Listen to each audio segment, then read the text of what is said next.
Parce que c'est une relation privilégiée entre le guide et ses invités aussi. Il y a beaucoup de confidences qui se dit. Il y a beaucoup de choses qui se disent.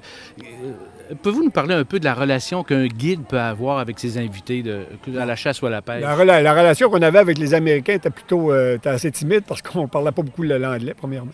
Mais avec les Québécois, là, c'était réellement, là, on avait le droit, on jasait beaucoup avec eux autres. On mangeait avec nous autres. Bien souvent, OK. c'est ça, on était à l'hôtel avec eux autres, puis c'était une relation d'amitié, là, parce que souvent, les mêmes messieurs revenaient d'une année à l'autre, ou 2 ou 3 fois dans l'été, là. Donc, on apprenait à les connaître, puis on était tout le temps respectueux d'eux autres. On les a toujours appelés des messieurs, on les appelait toujours les messieurs, d'abord. Et puis mon père était toujours en bonne relation avec eux, puis moi aussi.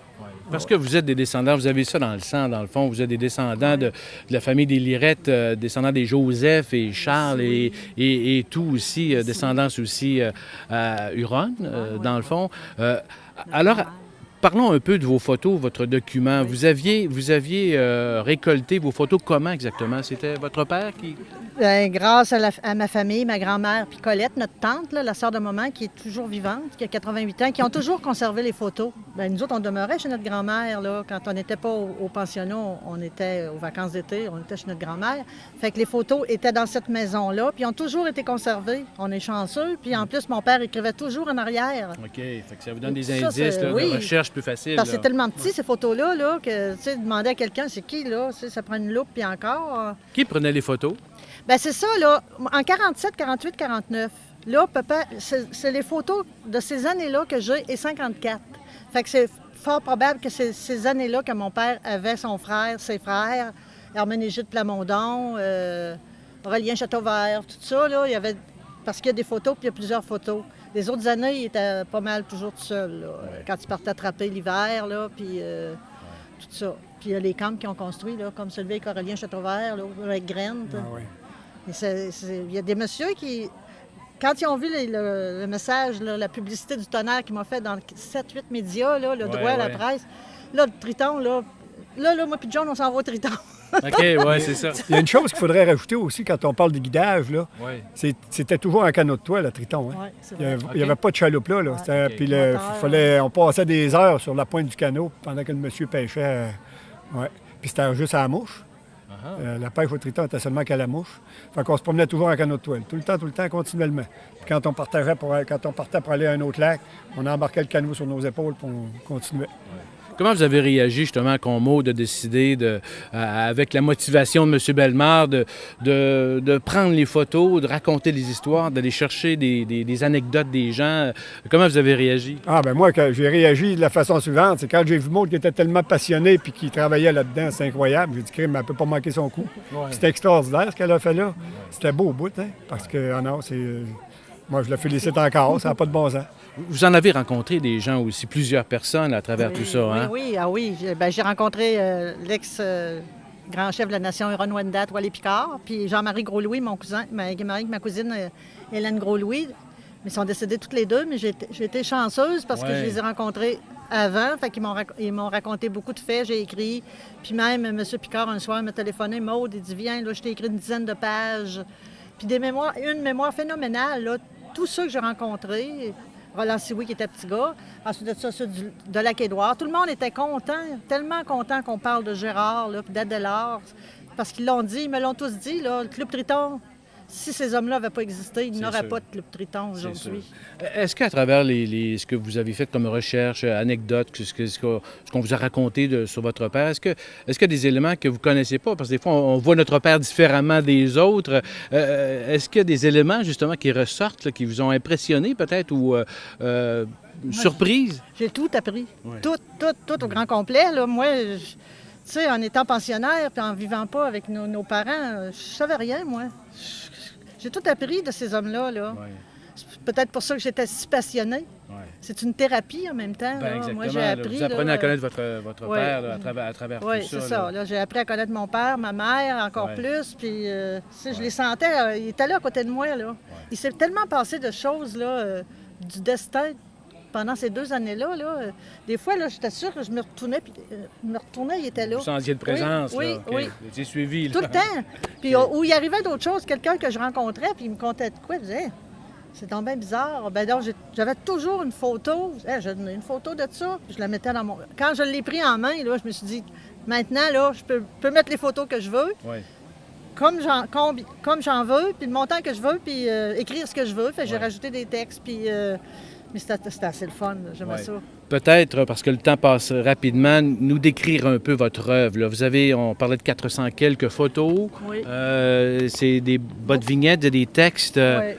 J'ai écrit. Décrivez-nous. Ben, en dessous, j'ai écrit là, qu'est-ce que mon père écrivait en arrière. J'ai souvent demandé à mon frère, là, comme pour démêler des camps. Là, des fois, là, c'était embêtant, c'était le camp de qui? Parce qu'il y en avait beaucoup de camps sur le Triton. C'est immense, ce territoire-là. Puis, il y a M. Barrette, il est ici, M. Barrette, là, 83 ans, il est de Saint-Raymond, il m'en a raconté beaucoup aussi pour me démêler. Puis, il a passé plusieurs années avec mon père au Triton. Il avait 18, 19, 20 ans. Okay. Puis... ensuite, j'ai mis aussi des photos que j'avais en couleur ou que John m'a prêté. Il y en avait pas mal aussi, mais je les ai mis en noir et blanc. Mais la plupart, là, c'est des photos qui partent de 1936. Mais même avant, quand je fais comme un arbre généalogique de la famille, là, c'est encore des photos, là, hey, mon Dieu, début des années 1900 quasiment. Mon père est né en 1912, fait que... Puis il y a des personnes du Club Roquemort, du Club Marmier. Puis j'ai même mis une photo ici à la fin, le concours de portageurs qu'il y avait eu au Salon Rouge. Lui, il pourrait vous raconter de quoi Des là-dessus. bons souvenirs, ça. Oui. Mais il y a une chose qu'il faut... Quand on lit le livre, là, Oui. une chose qui est importante, c'est qu'on ne s'imagine pas quand on est jeune qu'un jour, ça va se terminer, ça. C'est le Club Triton, là.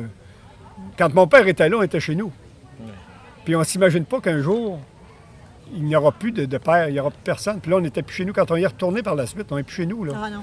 Fait que, tu sais, il faut tellement vivre le moment présent là, dans tout ce qu'on fait là, quand on est jeune. Conscient là. de la chance qu'on a de Exactement, vivre c'est moments-là. ça. Parce que par la suite, là, moi, je me suis jamais imaginé que ça finirait, ça. Ah, c'est sûr. Puis là, à un moment, oups, c'est vrai, là, c'est fini, là, on ne peut plus y aller, là. Parce qu'on était chez nous, le territoire nous appartenait. Il y a C'est personne, incroyable. il y a juste nous autres. Ah, c'est sûr. L'été, il y avait c'est pas sûr. grand monde là-dedans. On On parle de là. 140 quelques pages. 180. 180 pages. Est-ce que ça vous stimule à développer d'autres choses ou c'est une première pour vous là, mais des fois on voit la réaction des gens. Vous avez un succès aussi oui. rapide justement de la vente de votre livre. Comment vous vivez ça actuellement là? Ben, on dirait, je sais pas, on dirait que je n'ai pas connaissance. Je sais pas. Tu sais, ça se fait naturellement. Mais est-ce que ça vous donne des idées par la suite ou est-ce qu'il y a une suite que vous aimeriez Ben faire? là, je sais pas, mais je sais que tout le monde qui m'ont dit qu'il y aurait des choses à me raconter, je leur ai dit tout de suite, ben, prenez des notes, des notes. Ouais. Puis la madame sur Facebook, là, j'ai dit, j'aurais des choses à t'écrire. J'ai dit, prenez des notes. Puis elle m'a répondu, oui, je commence à prendre des notes, on sait jamais. Tu sais, je sais pas, je le sais pas. Et vous, John, est-ce que ça vous stimule à développer d'autres choses? Ou, je sais Alors, pas? moi, si Simon d'embarque dans un autre projet, Ok. je vais lui aider. Mais Ah oui, moi, je pense personnellement, là. M. Bellemare aussi, c'est vous quelque chose, vous serez toujours à côté quelque part pour Oui. motiver ces gens-là à nous Parce raconter que, leur histoire. C'est C'est un journaliste aussi. les journalistes ont fait beaucoup de bénévolat au Québec. Exactement. Mais c'est ce que moi je qualifie de livre patrimonial. Ça devrait, en tout cas, je ne veux pas poser de défi puis mettre de la pression, mais ça devrait être le premier d'une série.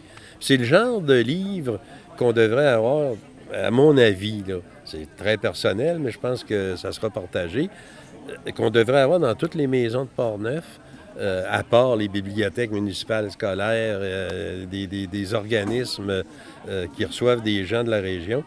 C'est l'histoire profonde du milieu. C'est la vraie histoire, pas la grande histoire des politiciens, Non, puis non. des hommes d'affaires, puis des millionnaires. C'est la vraie histoire du petit monde, du petit peuple. Puis le petit peuple, c'est la base du Québec, De la société. de la société.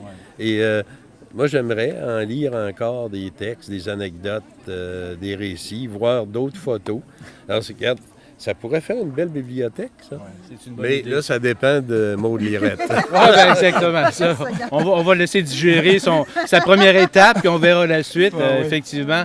Ben écoutez, merci infiniment. Peut-être juste nous dire où on peut se procurer. On vous appelle... Chez bon, moi, oui, chez moi, au 121 rue des Ronces, à la Grande Ligue, en face des Serres, là, où il y a un flash. Puis, ou par la poste. Puis, j'en ai une caisse de vin chez La Tulipe. Puis à Wendake, j'en ai une dizaine à la librairie à Nénorac. Puis au besoin, vous allez en faire publier encore? Ben, s'il en manque. S'il en manque. Il va en manquer. Il va en manquer. Parce que Ben, en tout cas, il y en avait déjà 500. Là. On est quoi, le Il 20? manque. Le 20 août aujourd'hui? 21? 21. 21. Ça fait pas le mois encore. Ben non, c'est ça. Là. Puis là, il y en a déjà Il y en a 300 de partis 300 sur les partis, 500. fait que Alors, c'est de bonne augure, hein? il y a Exactement. une forte demande pour ce livre-là, mais c'est compréhensible. Une fois qu'on l'a vu, là, on ne peut pas partir les mains vides, il faut partir avec le livre. Ouais, exactement.